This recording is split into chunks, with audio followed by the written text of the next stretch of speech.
በመጪው ምርጫ አልወዳደርም ጌታቸው ረዳ አልወዳደርም ይሄ ትክክል አልወዳደርም ካለ በእሷ ለመወዳደር የሚፈጠር የሆነ ነገር ጫና አለ ብሎ ያሰበ ከሆነ በጣም ነው የሚገርመኝ። ሁሉም ነገር መታወቅ ያለበት 2018 ምርጫ ምንም ትርጉም የለውም። ትርጉም የሌለው ምርጫ ትርጉም ላይ የሌለው ምርጫ ትግራይ ወደዚህ ሆነ አማራ እንደዚህ ሆነ እንደዚህ ምዕራብ ትግራይ እንደዚህ ሆነ ራያ እንደዚህ ሆነ ይሄ ጨዋታ ማለቅ አለበት። አብይ ሁሉም ካርዶችን ጨርሷል። የወልቃይት ጉዳይ ከአማራ መዳፍ የወጣበት ቀን ነው። ትናንት ከትግራይ እንዳወጣው ሁሉ ዛሬ ከአማራ መዳፍ የወጣበት ቀን ነው። የሌሎቹን ማስተባበያ ተውት።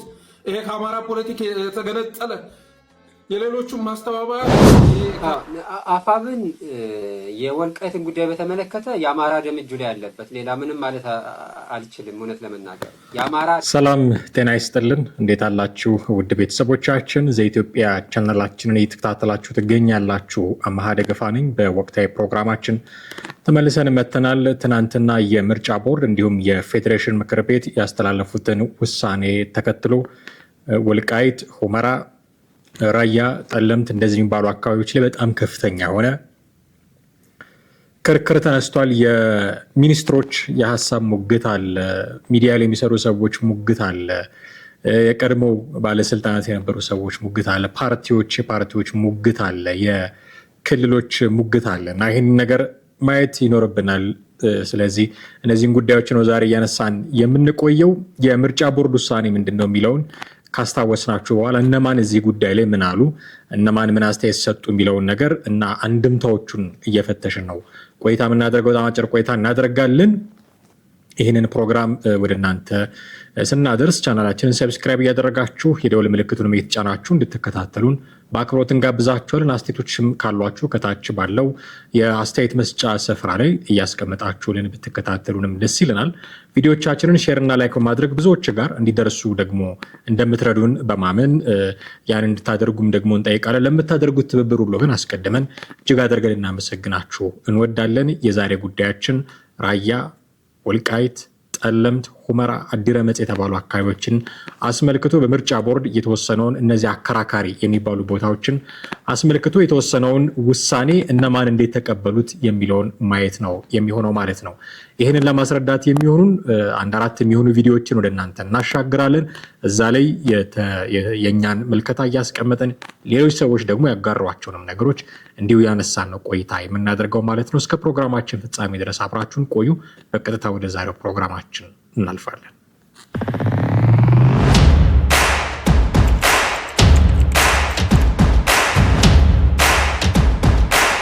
እንግዲህ ውሳኔውን አስቀድመው እንደው ለመቃኘት ያክል ትላንትና ነው የወጣው የምርጫ ቦርድ ውሳኔ። ምንድነው ውሳኔው? ቦታዎች ውስጥ በትክክል ይሄ ውሳኔ የሚመለከታቸው ቦታዎች የትኞቹ ናቸው የሚለውን እንደው ዝም ብሎ ለመቃኘት ያክል ጥቂት ነገሮችን እናንሳ። የፌዴሬሽን ምክር ቤት በአማራና ትግራይ ክልሎች መካከል የይገባኛል ጥያቄ የሚነሳባቸውን ቦታዎች 5 የምርጫ ክልሎች ናቸው። እነዚህ ክልሎች ላይ ውሳኔ ማሳለፉን ተከትሎ የኢትዮጵያ ብሔራዊ ምርጫ ቦርድም ይህንን ውሳኔ ማሳለፉን ነው ያስታወቀው። እንግዲህ ትናንትና የተሰማው ይሄ መረጃ የፌዴሬሽን ምክር ቤት ለምርጫ ቦርድ ተጻፈ በተባለው ደብዳቤ የተነሳ ነው ይሄ ውሳኔ የተወሰነው። እነዚህ ቦታዎች ሁመራ፣ አዲረመጽ፣ ኮረማፍላ፣ ጠለምትና ራያ አላማጣ የሚባሉ የምርጫ ክልሎች ናቸው። እነዚህ ክልሎች እንግዲህ አሁን እስከዛሬ ስንመራበት በመጣ ነው የፌዴራል ስርዓት መሰረት በትግራይ ክልል ውስጥ የተካለሉ ቦታዎች ናቸው። የትግራይ ክልል የሚያስተዳድራቸው ቦታዎች መሆናቸው ብቻ ሳይሆን ከፍተኛ ደግሞ ጥያቄ የሚነሳባቸው ቦታዎች ናቸው። የማንነት ጥያቄ፣ የይገባኛል ጥያቄ የሚነሳባቸው ቦታዎች ናቸው። ስለዚህ አከራካሪ ስለሆኑ እነዚህ ቦታዎች በትግራይ ክልል ውስጥ ተደርገው እንዳሉ ሆነው በትግራይ ክልል ውስጥ ሆነው ምርጫ ቢደረግባቸው መንግስት ለትግራይ ክልል ቦታዎቹን እውቅና ሰጥቷል የሚል መረዳት ከዛኛው ወገን እንደሚመጣ ስለሚታወቅ አንድ የተወሰኑ ቦታዎች ደግሞ ለምሳሌ እንደ ጠለምትና ወልቃይት ያሉ አካባቢዎች ደግሞ እንደ ሁመራም ጭምር እነ ኮሎኔል ደመቀ ዘውዱ የሚያስተዳድሯቸው ግን አሁን ያለው የፌዴራል ስርዓት በትግራይ ክልልነት የሚያውቃቸው ቦታዎች ስለሆኑ በትግራይ ክልል ውስጥ ሆነው ምርጫ ውድድር ይደረግባቸው ቢባል ፕራክቲካል አይደለም። ምክንያቱም እያስተዳደሩት ያሉት እነ ኮሎኔል ደመቀ ዘውዱ ናቸው እና አሻተ ደምለው ናቸው። እነሱ ደግሞ የአማራ ነው የሚል አቋም ነው ያላቸው። ስለዚህ ፕራክቲካል አይደለም ነገርየው። በምርጫ ክልል በትግራይ ክልል ውስጥ እንዳሉ ሆነው ይደረግ ቢባል እንዲህ አይነት አወዛጋቢ ሁኔታ ውስጥ ያሉ ቦታዎች ናቸው ቦታዎቹ። እነዚህም ቦታዎች ከትግራይ ክልል ውጪ ሆነው ለብቻቸው ለህዝብ ተወካዮች ምክር ቤት ምርጫ እንዲደረግ ነው ቦርዱ የወሰነው። ይሄ ውሳኔ በጣም ትልቅ መነጋገሪያ ፈጥሮ ያደረው ማለት ነው። በጣም በርካታ ሰዎች ብዙ ነገር ብለውበታል። በእነዚህ ቦታዎች የተነሳው የይገባኛል ውዝግብ በህገ መንግስታዊ ውሳኔ ሊፈታ አመቺ ጊዜ ተመርጦ ወደፊት እንዲካሄድ መወሰኑን የፌዴሬሽን ምክር ቤት ለምርጫ ቦርድ አሳውቋል። ወደፊት ሊፈታ የሚችል ነገር ስለሆነ አሁን በከሌ እናድርገው ብንል ያኛው ወገን ስለሚቃወም፣ በከልም እናድርገው ብንል ደግሞ ይሄኛው ወገን ስለሚቃወም ከሁለቱም ውጪ ሆነና ነገርየው ከሁለቱም ውጪ ሆኖ ራሳቸውን ችለው ለህዝብ ተወካዮች ምክር ቤት ምርጫ እንዲደረግባቸው ነው የምርጫ ቦርድ የወሰነው ማለት ነው።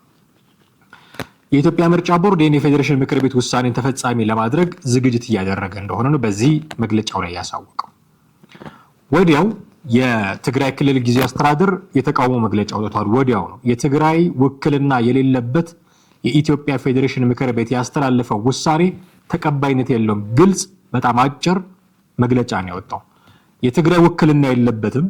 ስለዚህ የትግራይ ናቸው ተብሎ የምናምንባቸው መሬቶችን በእንዲህ አይነት ውሳኔ ከትግራይ ክልል ውጪ በሆነ ሁኔታ ምርጫ እንዲደረግባቸው የቀረበውን ውሳኔ አንቀበለውም ነው ያሉት።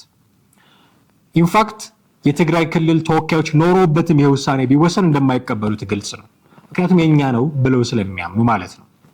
የትግራይ ጊዜያዊ አስተዳደር ፕሬዝዳንት ጽህፈት ቤት ነው ይህንን መግለጫ ያወጣው። የኢትዮጵያ ብሔራዊ ምርጫ ቦርድ የኢትዮጵያ ፌዴሬሽን ምክር ቤትን ጠቅሶ ላወጣው መግለጫ አስቸኳይ የሚባል የተቃውሞ ምላሽ ነው የሰጠው። ቦርዱ የፌዴሬሽን ምክር ቤት በማክበር አከራካሪ ተብለው በተቀመጡ የምርጫ ክልሎች ህግና ስርዓት ጠብቆ እንደሚያካሄድ ይፋ ባደረገው ደብዳቤ ላይ የተገለጸውን አቋም የክልሉ የጊዜያዊ አስተዳደር የፕሬዝዳንቱ ጽህፈት ቤት አካሄዱ የኢፌዴሪ ህገ መንግስትና የፕሪቶሪያን የሰላም ስምምነት የሚጥስ አደገኛ ውሳኔ በመሆኑ ተቃውሞታል። አደገኛ ውሳኔ በሚል የተቃወመው ይሄ ብቻ አይደለም። የጠቅላይ ሚኒስትሩ የአፍሪካ ቀንድ አማካሪ አቶ ጌታቸው ረዳም ይህንን ውሳኔ ተቃውመዋል። ቦርዱ የዚህኛው ደብዳቤ መነሻ አደረግኩት የሚለው የፌዴሬሽን ምክር ቤት አፈጉባኤ ደብዳቤ የሀገራችንን ሰላም የበለጠ ከማወክ ውጪ ሌላ ትርጉም የለውም ብለዋል አቶ ጌታቸው ረዳ። አፈጉባኤ አገኘው ተሻገር ለቦርዱ የጻፉትን ደብዳቤ ሀገራችንን ሰላም የበለጠ ከማወክ ውጪ ምንም የሚያመጣው ነገር የለም ብለው ቦልድሊ ነው የተቃወሙት። አሁን ብዙ ጊዜ አቶ ጌታቸው ረዳ መንግስትን አይናገሩም፣ መንግስትን አይተቹም፣ የመንግስትን እንደዚህ አካባቢዎች ያሉ ነገሮችን አይተቹም ይባላሉ፣ ከመንግስት ጋር ተለጥፈዋል ይባላሉ። ቦልድሊ ወጥተው የራያና የወልቃይት ጉዳይ ሲሆን ግን የአፈ ጉባኤው አገኘው ተሻገር ደብዳቤ የፌዴሬሽን ምክር ቤት አፈ ጉባኤው የእሳቸው ደብዳቤ ሀገራችንን ሰላም የበለጠ ከማወክ ውጪ ሌላ ትርጉም የለውም ብለው በግልጽ ተናግረዋል። እሳቸው ብቻ አይደሉም። የቀድሞ የፌዴሬሽን ምክር ቤት አፈ ጉባኤ ወይዘሮ ኬሪያ ኢብራሂም፣ ራሱ ስምረት ፓርቲ፣ የተለያዩ በትግራይ የሚንቀሳቀሱ ፖለቲካ ፓርቲዎች፣ የእነዚህ ፓርቲዎች ሊቀመንበሮች፣ ጋዜጠኞች፣ የማህበረሰብ አንቂዎች፣ በሀገር ውስጥም በውጭም የሚገኙ የትግራይ ክልል ተወላጆች በሙሉ ማለት በሚቻል ደረጃ ተቃውሟቸውን እያሰሙ ነው። ይሄ መደረግ የለበትም፣ ይሄ የትግራይን ሉዓላዊነት የሚጣረስ ነው፣ ይሄ ህገ መንግስታዊ መብታችንን የሚነካ ነው፣ ቀይ መስመራችንን የሚያልፍ ነው የሚል ነገር ሲናገሩ ነው የምትሰሟቸው።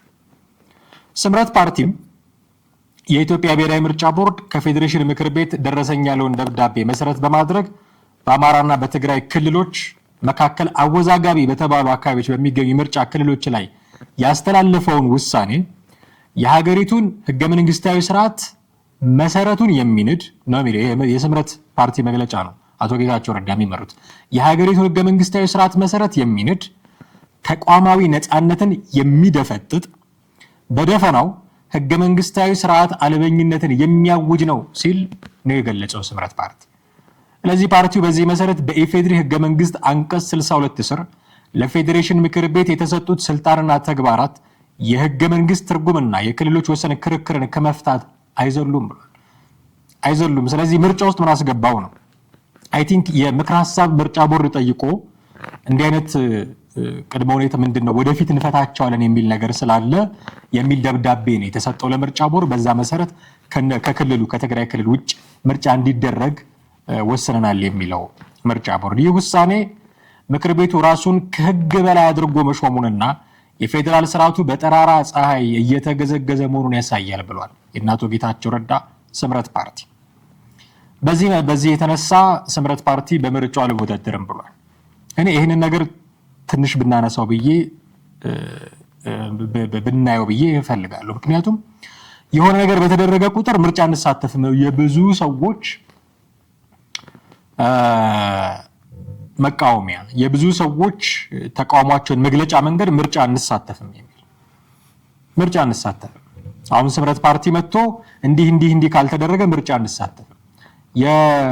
መጀመሪያ ያነበብኩላችሁ የትግራይ ክልል ጊዜያዊ መስተዳድር ፕሬዝዳንት ጽህፈት ቤት መግለጫ የትግራይ ውክልና የሌለበት የፌዴሬሽን ምክር ቤት የወሰነውን ውሳኔ አንቀበልም ነው ያሉት የተቃወሙት። ፌዴሬሽን ምክር ቤት ውስጥ ትግራይ ውክልና እንዲኖራት ምርጫ ያስፈልጋል። ይህንን ምርጫ እንሳተፍም እያልክ እንዴት ነው ውክልና የሚኖርህ? ነገ ከነገ ወዲያም አንተ ባልተሳተፍክበት ምርጫ የትግራይ ክልል ተወካዮች የሌሉበት ምክር ቤት ነው የሚቋቋመው ማለት ነው። ስለዚህ ነገ ከነገ ወዲያም የትግራይ ህዝብን የሚመለከቱ ውሳኔዎች ሲወሰኑ ውክልና የላቸውም ማለት ነው ትግራዮች። ስለዚህ ይህንን ውክልና እንዳናጣ ማጣት የለብንም የሚል አመለካከት ካላቸው ምርጫ ላይ መሳተፍ ነው ያላቸው አማራጭ። የትግራይ ክልልን ወክለው የሚሳተፉ ሰዎችን ማዘጋጀት አለባቸው። አለዛ የትግራይ ውክልና የሌለበት የፌዴሬሽን ምክር ቤት የወሰነውን ውሳኔ አንቀበልም እያልክ እንደገና ደግሞ ስምረት ፓርቲ ይመጣና አይ ምርጫው ላይ አንሳተፍም። ኦኬ ውክልና ከሌለው አንቀበልም የምትል ከሆነ ውክልና የምታገኘው በምርጫ ነው። እዛ ያኮ የፌዴሬሽን ምክር ቤት ይሄንን ውሳኔ እንዳይወስን እኮ ገብተህ መታገል አለብህ። ገብተህ ታግለህ ከቻልክ በድምጽ ብልጫ ከሆነልህ በሐሳብ የበላይነት ተከራክረህ አስለውጠህ እዛም ቢሲለ ነው ሌላ መፍትሄ የምትወስደው። ይሄ ህገ መንግስትን ይጻረራል ምናምን የምትለው ሌላ በኋላ ነው። ውስጥ የተደረገው ክርክር ውስጥ የለህበትም አንተ። ውስጥ የተወሰነው ውሳኔ ላይ ምንም አይነት ሴይ የለህም። ይሄ ሴይ እንዲኖርህ ድምጽህ እንዲሰማ እንድትከራከር ምርጫ ላይ መሳተፍ አለብህ። ምርጫ እንሳተፍም ብሎ ተቃውሞ መግለጽ እንዴት ያለ ነው የሚል ነገር ማንሳት አለብን ብዬ አስባለሁ። አቶ ጌታቸው ረዳ የሚመሩት ፓርቲ በምርጫው እንወዳደርም የሚለው ነገር ምን ታመጣላችሁ ብትወዳደሩስ የሚል ምላሽ ነው የተሰጣቸው። በነገራችን ላይ ምን ታመጣላችሁ ብትወዳደሩስ? ሀብታሙ አያሌው ይህንን ያለው። እስኪ የሀብታሙን ሙግት ጥቂት ልጋብዛችሁና እንመለሳለን። በመጪው ምርጫ አልወዳደርም፣ ጌታቸው ረዳ አልወዳደርም። ይሄ ትክክል አልወዳደርም ካለ በእሷ ለመወዳደር የሚፈጠር የሆነ ነገር ጫና አለ ብሎ እያሰበ ከሆነ በጣም ነው የሚገርመኝ። ቢቢሲ የአማርኛው ክፍል እንዲህ እንደምታዩት ዘግቦታል። የአቶ ጌታቸው ረዳ ፓርቲ በአወዛጋቢ ቦታዎች ላይ የተሰጠ ውሳኔ ካልተስተካከለ በምርጫ እንደማይሳተፍ አሳወቀ። ስምረት አልሳተፍም አለች ማለት ነው። አብረህትንም ጨምራት። አብይ አህመድ ጉዳዩ ነው።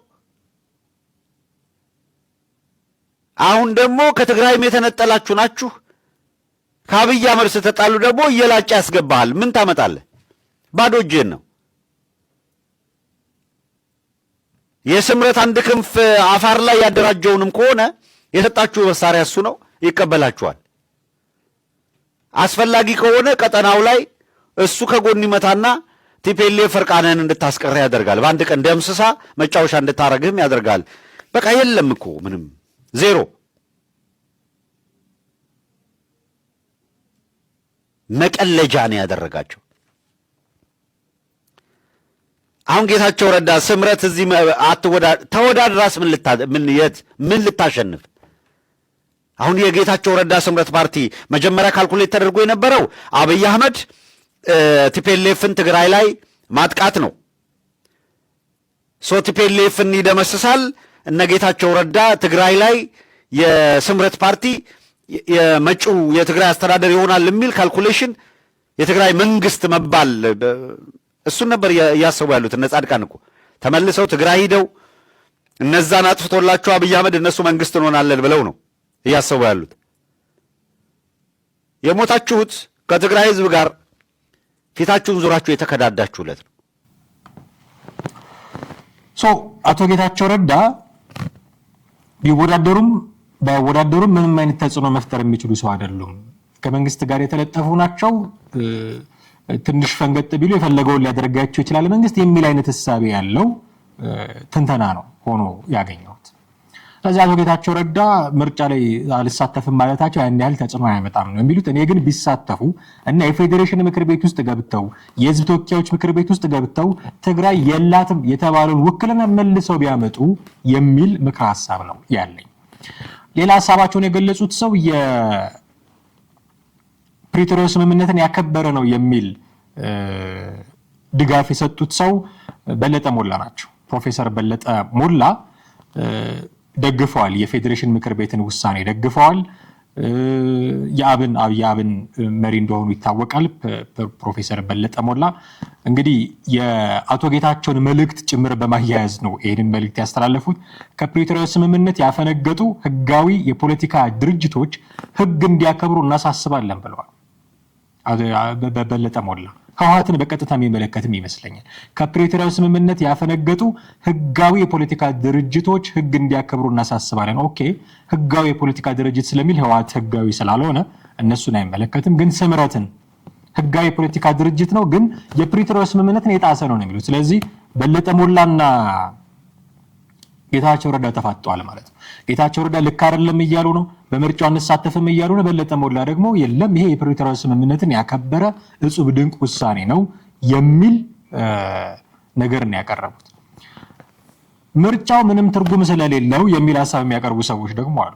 ምርጫው ምንም ትርጉም ስለሌለው ትግራይ ውስጥ ሆነ አማራ ሆነ ብቻቸውን ሆኑ እነዚህ አካባቢዎች ምንም ለውጥ አያመጣም የሚል ሀሳብ ደግሞ ያላቸው ሰዎች አሉ። እነ ስታሊን ገብረስላሴ እንደዛ ነው የሚያምኑት። ምንም ምርጫው ምንም የሚያመጣብ የሚያደርገው ሪሊ ምርጫው የሚያመጣው ነገር የለውም። እስኪ መጀመሪያ የስታሊንን ሀሳብ ጥቂት ሰምተን እንመለስ። ከሁሉም ነገር መታወቅ ያለበት 2018 ምርጫ ምንም ትርጉም የለውም።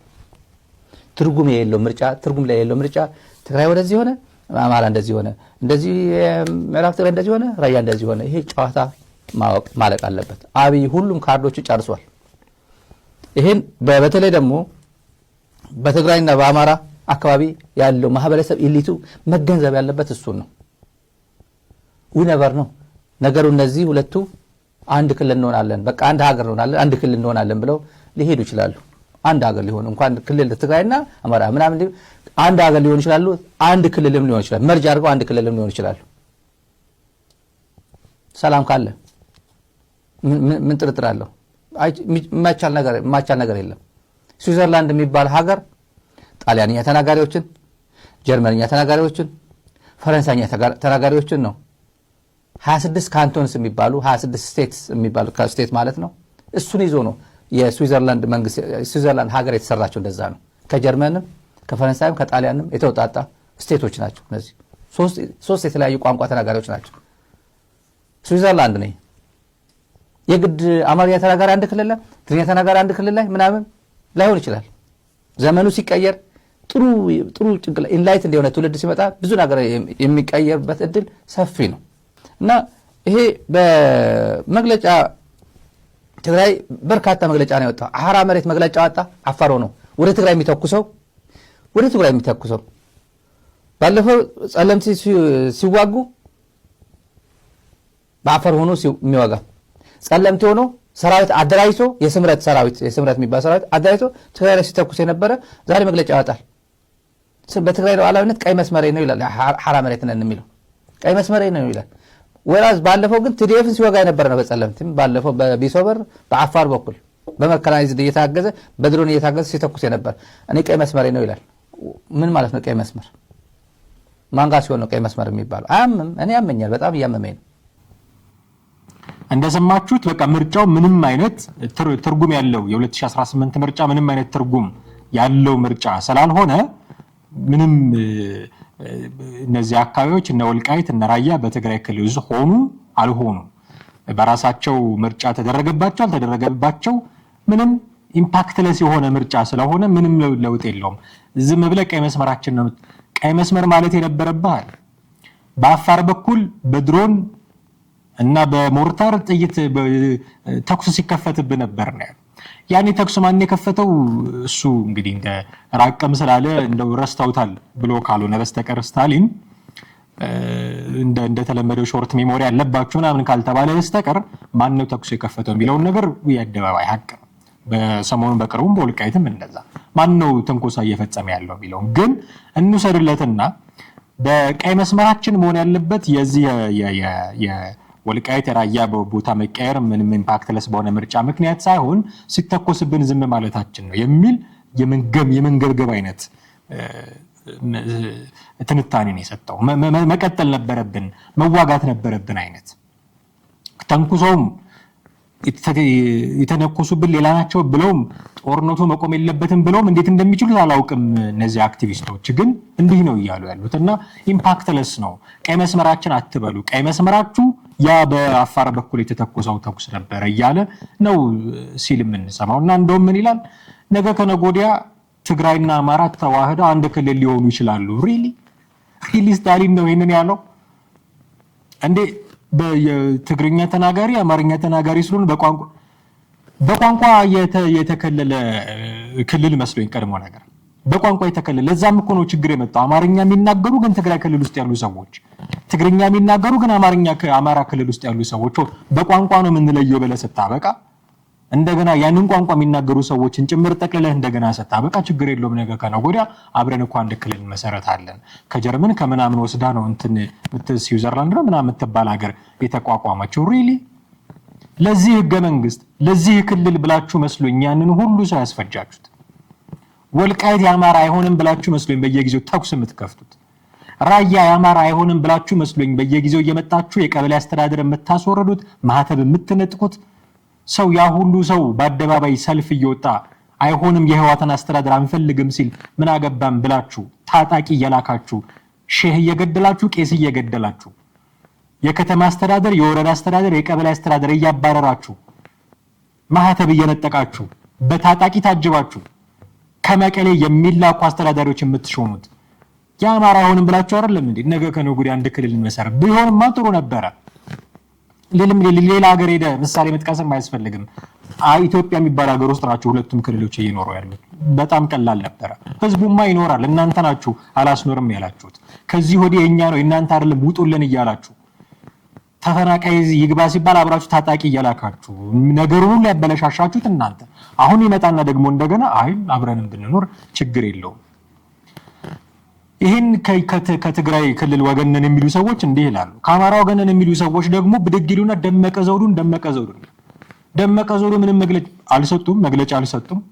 የአማራ ክልልም ይሁን የሚል ጥያቄ ስላላቸው እሳቸው ከአማራ ክልል ውጪ ነው ምርጫ የሚደረገው በወልቃይት በሁመራ የሚባል በጠለምት የሚባል ውሳኔ ሲወሰን አትሊስት እስካሁን ይሄን ፕሮግራም እስከምንሰራበት ጊዜ ድረስ ምንም የተናገሩት ነገር የለም። ዝም ነው ያሉት። ለምን ዝም አሉ? ለምን አልተቃወሙም? እንደውም የመንግስት ተለጣፊ ስለሆኑ እሳቸውን ነው መቃወም ያለብን። እንደውም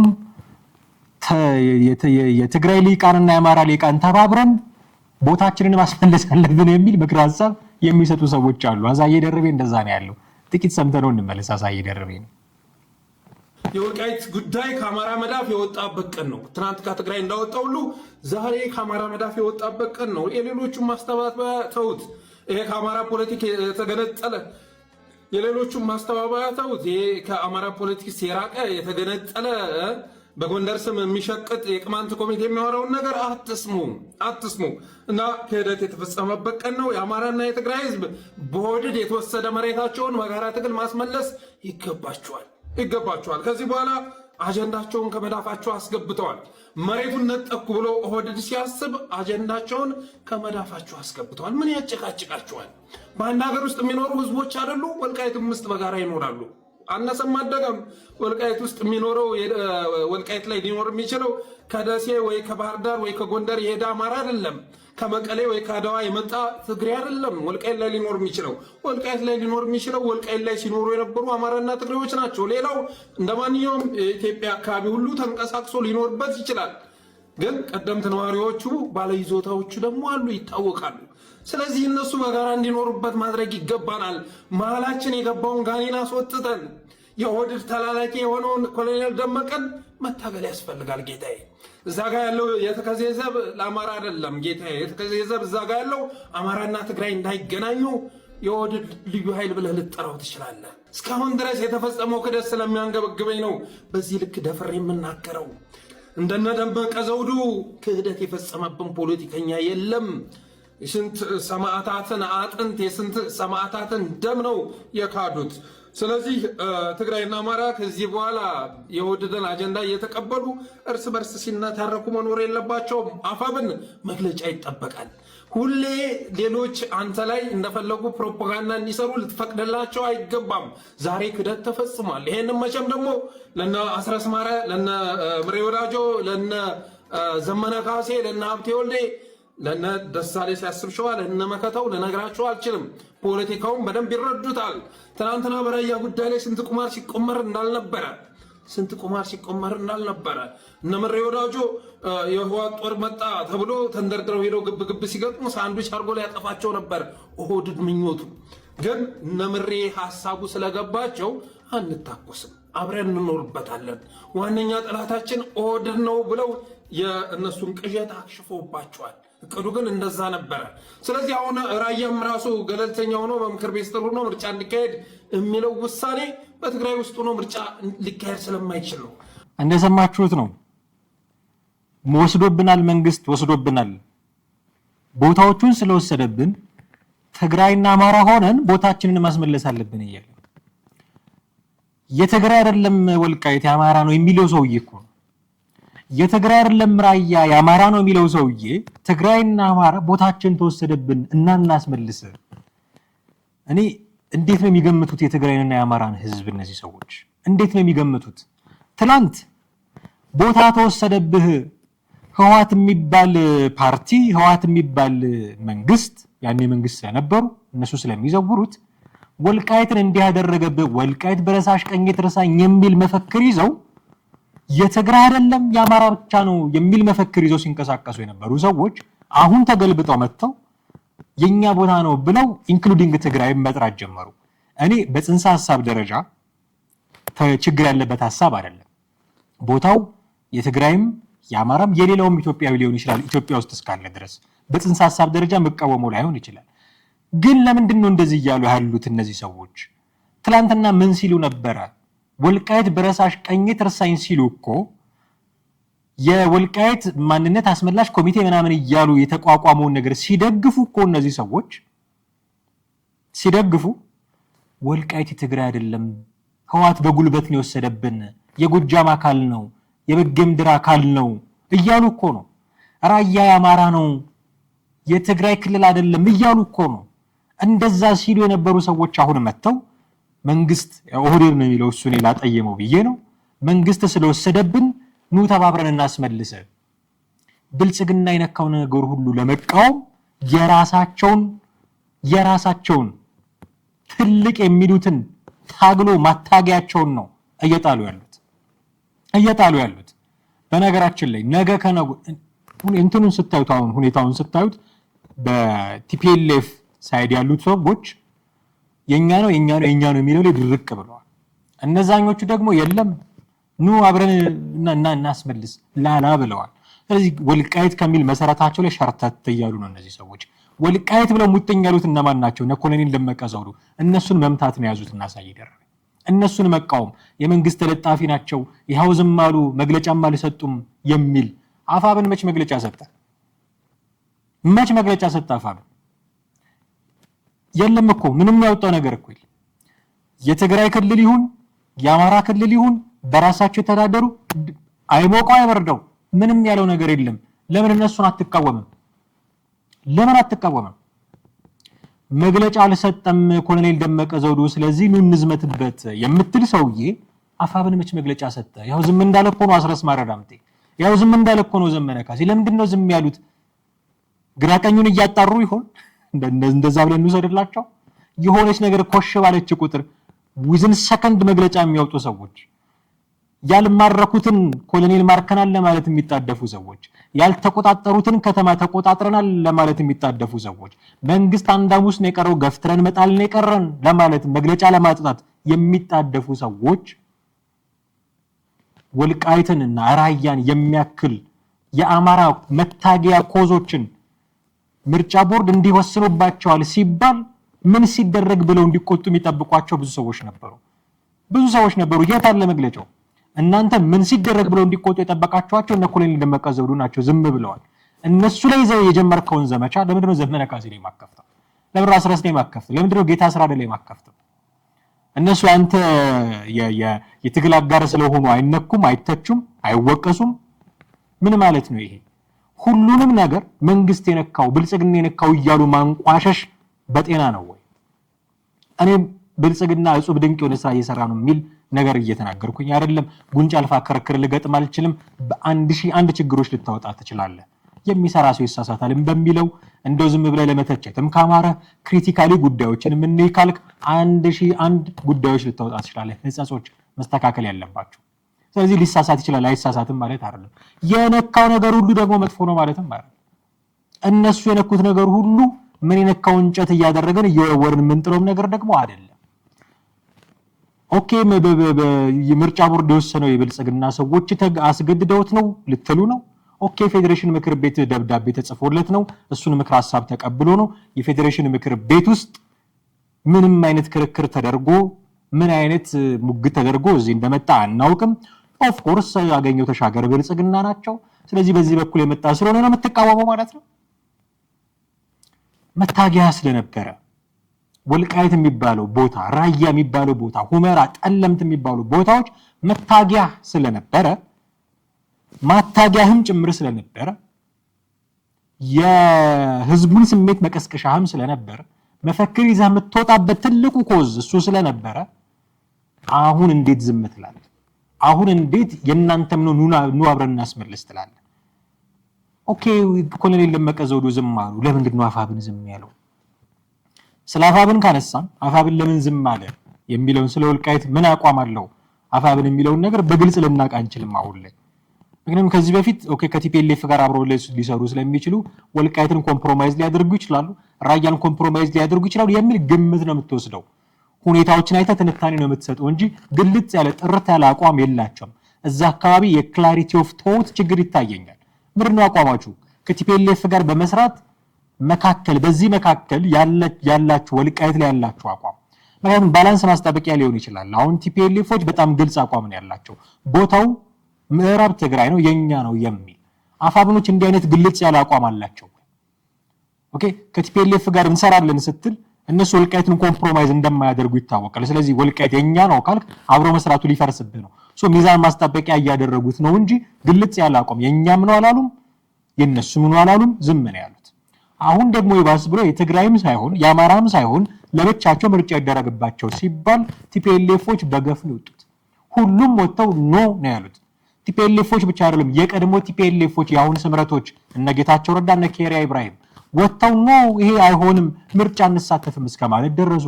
አፋብንስ መጽሐፉም ዝም ቄሱም ዝም። አፋብን የወልቃይት ደም ዕዳ አለበት እያልን ነው ጌጥዬ ያለው። ስሙት ጌጥዬ ያለውን ስለ ወልቃይት ላይ ስላለው አቋም አፋብን የወልቃይትን ጉዳይ በተመለከተ የአማራ ደም እጁ ላይ ያለበት ሌላ ምንም ማለት አልችልም። እውነት ለመናገር የአማራ ደም እጁ ላይ ነው ያለው። አማራ ስትራቴጂካሊ ወገቡን ሊሰበር የሚችልበትን ውሳኔ ነው ተቀብሎ እየሄደ ያለው በዚህ ሰዓት። በነገራችን ላይ የፌዴሬሽን ምክር ቤት ይህንን ውሳኔ ወስኖ ዜናው በምርጫ ቦርድ በኩል እንደተነገረ የትግራይ ኃይሎች ተቃውመውታል። አንዳንዶቹ የአማራ የህልውና ትግል ልሳነን የሚሉት ሁሉ ይህንኑ እያስተጋቡ ነው።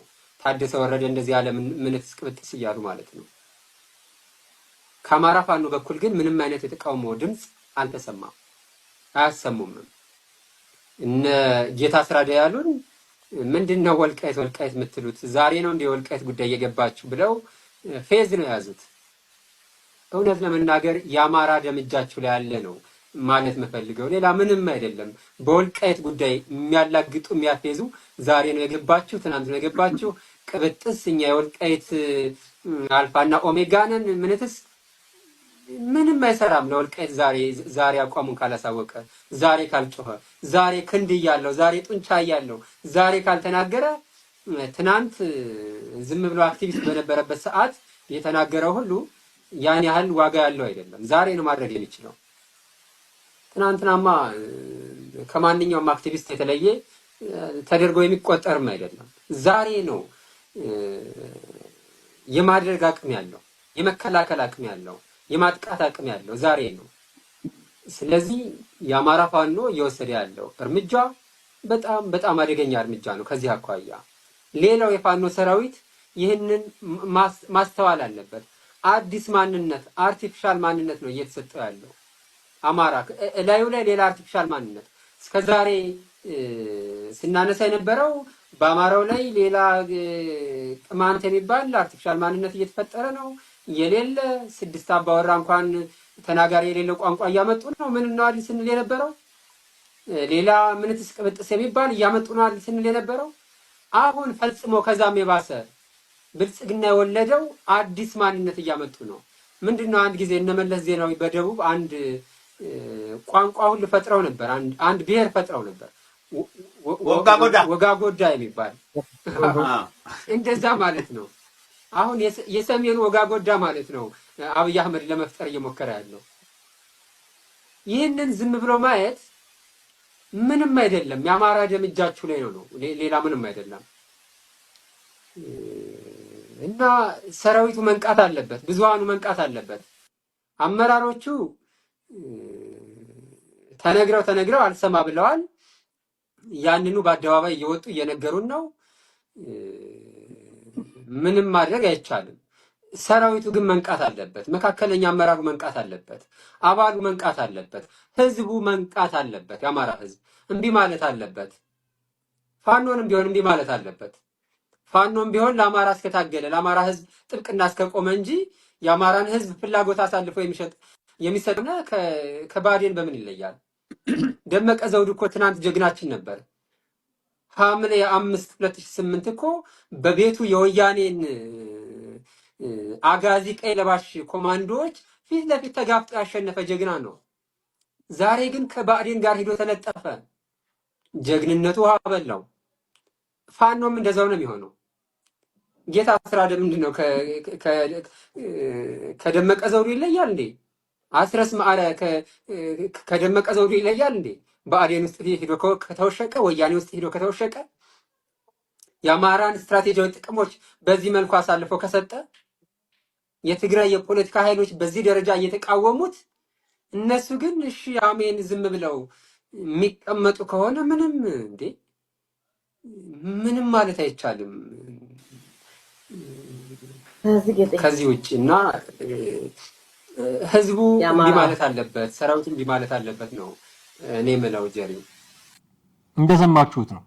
አፋብን የወልቃይት ደም ዕዳ አለበት ከቲፒኤልኤፍ ጋር ለመስራት በሚል ምክንያት የወልቃይትን ጉዳይ ትቶ እንደውም አሳየ ደርቤ ከተቻቸው ከኮሎኔል ደመቀ ዘውዱ ጋር ሰፍቶ ነው ይህንን ጉዳይ ያቀረበው።